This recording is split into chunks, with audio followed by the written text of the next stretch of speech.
Good morning. The time is 7:26. I'm Julie Calhoun. Governor Nathan Deal is telling the state to get ready for medical marijuana, but he isn't signing it into law just yet. He says he wants to wait until this year's legislative session ends before signing it to avoid any conflict with other legislation. But today he is signing an executive order telling state and local agencies to get ready to provide cannabis oil to those who qualify. The law will allow people with 8 different types of medical conditions to use marijuana oil, not the actual plant. Some of those diseases include cancer, seizures, and MS. The law will go into effect as soon as it gets the governor's signature, which should be sometime next week. From the crime team, a 48-year-old man is accused of running a meth lab out of a car. Investigators say they found the lab after getting called out to a suspicious car at DLS Gas on Mike Paget Highway around 9:45 last night. Deputies took Jeffrey Oliva into custody, but not before a brief chase and use of a taser.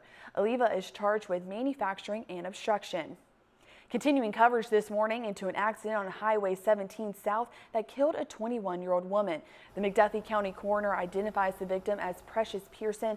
Investigators say she crossed over the line and struck a tractor trailer head-on around 8:30 yesterday morning. The driver of the truck was not hurt.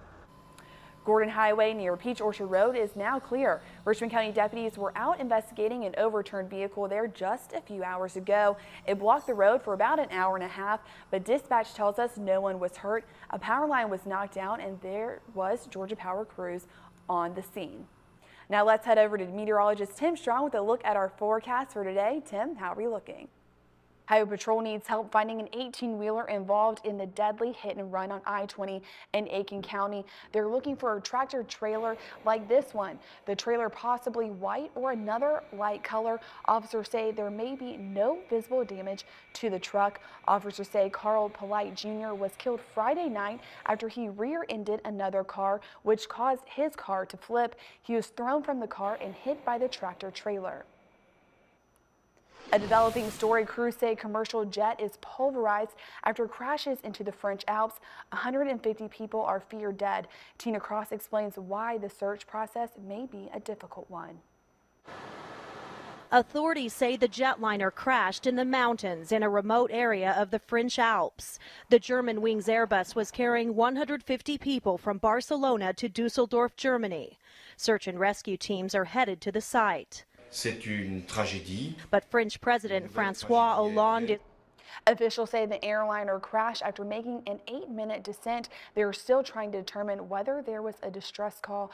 The USS National Security Council says there is no indication this was terrorism.